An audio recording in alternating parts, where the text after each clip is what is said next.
Good to see Greg, virtually at least, and Mustafa, and of course, all of you. Um, if I look at the case of Nigerian election that is due for held like in 2023 in February, if I'm not mistaken, I can very much relate because the situation back to Nigeria is quite similar with the situation in Pakistan, I would say, because the scheduled election for Pakistan has not yet announced because of a political instability, and there is a lot of political debate going on who is going to take over and whether general elections are going to be Ah, held either this year or next year. So I can see the situation So, in Dr. Nigeria is Sadia, quite can you similar. please pause a little for me? Please, can you mute yourself? It's okay. It's okay, Stephen. I've already mute people. I'm in charge of that. Don't worry. Thanks. Dr. Sadia, you can continue, please.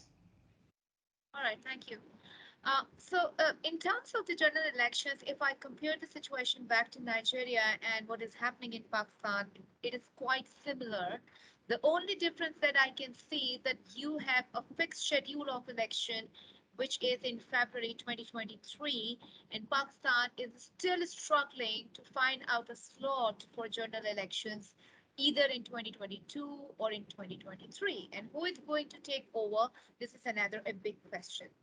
So where the voter stand in a political turmoil in countries like Nigeria and of course in Pakistan, where economic instability, security concerns, societal peace are at stake, I would say. So what we can expect from the voters, whether they are able to make a rational decision for themselves as a citizen or for the future of their country. This is a big question for nations like Nigeria and of course for Pakistan. So I go back to the societal aspect first and then political aspect and of course then where media can intervene to educate voters. So the first societal aspect is that whether you have a rational and informed citizenry, whether you have literate people who understand what exactly they need from their politicians. So I exactly don't know what is happening in Nigeria, but I can tell you what is happening in Pakistan.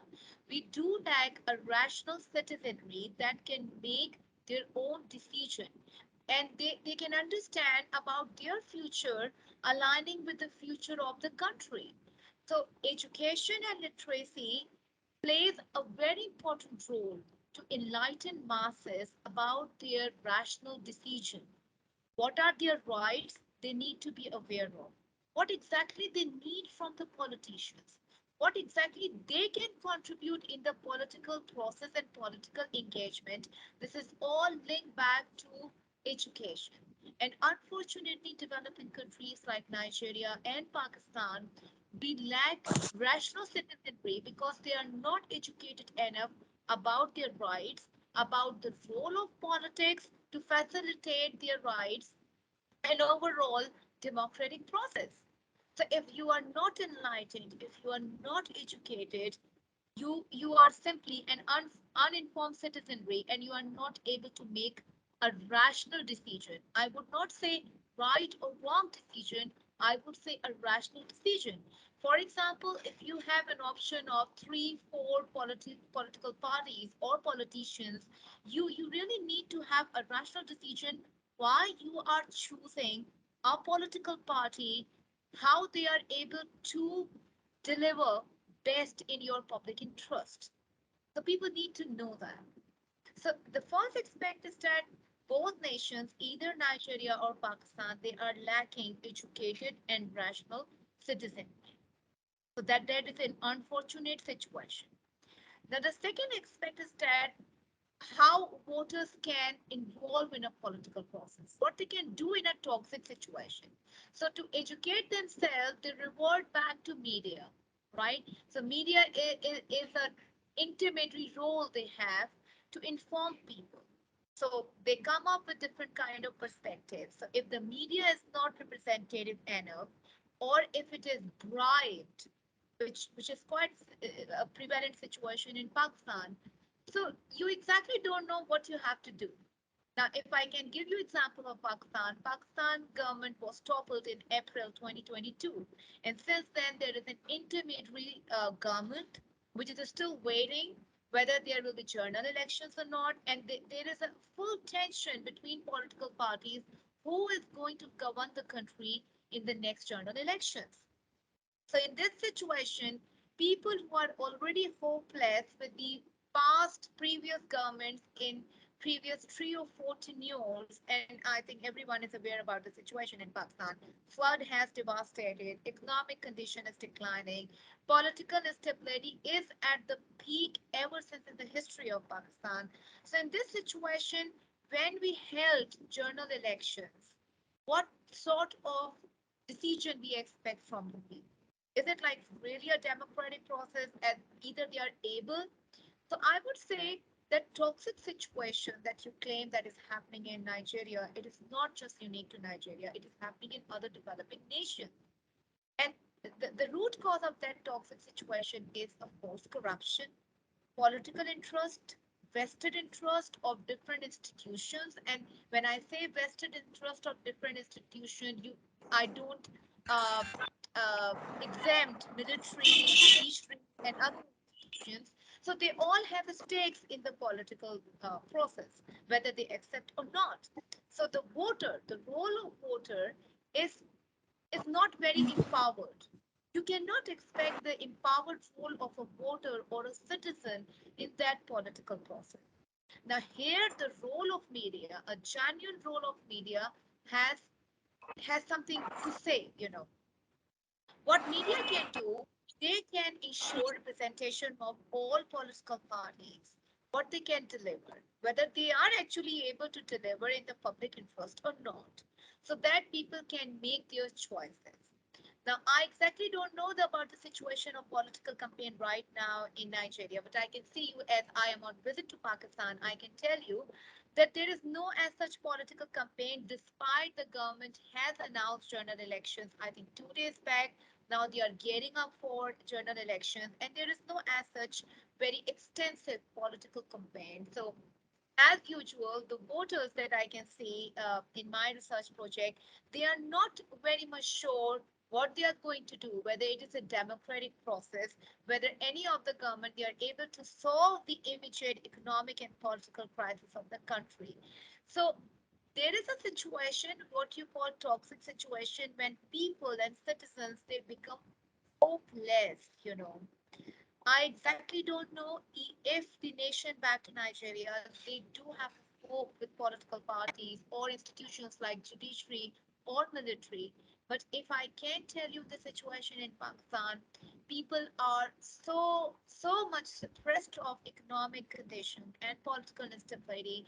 They are so hopeless of political leaders that I think they don't have a rational decision. Okay, so what next? How they are going to cast their vote? It can be a religious inclination. For example, if you belong to a certain school of thought, you may go and end up giving a vote, right? If you belong to a certain ethnicity, you may end up supporting any of the political party.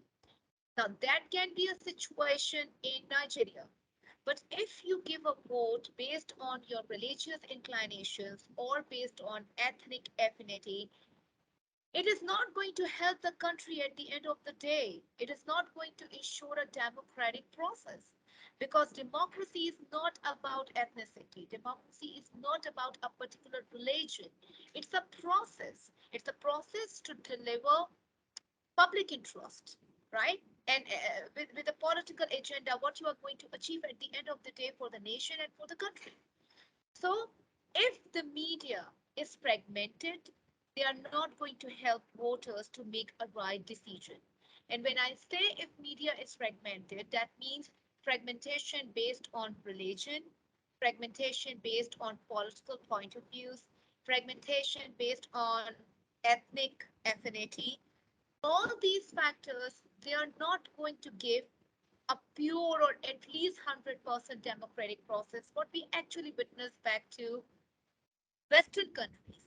Okay, I don't say it is 100% pure in the Western countries, but it's still the process of public dialogue facilitated through media is much better as compared to third world developing nations.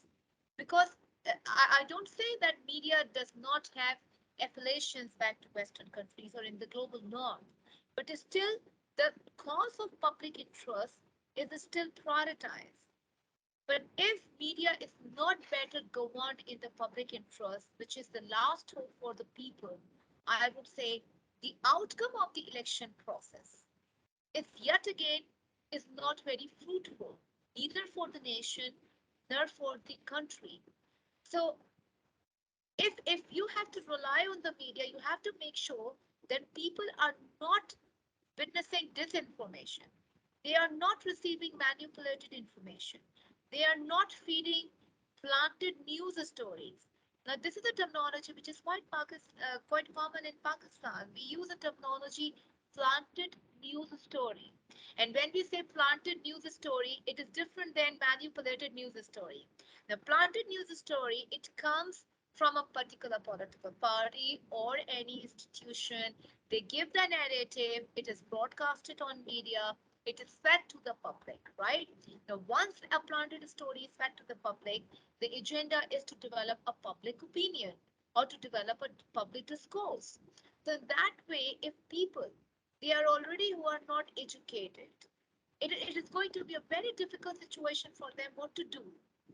And because of this massive manipulation of information, and because of the fake news and propaganda and agenda setting, what people end up in such countries, they end up voting to the people who actually serve their religious beliefs, who help them to flourish with their ethnic affinity, and the democratic process gets damaged ultimately.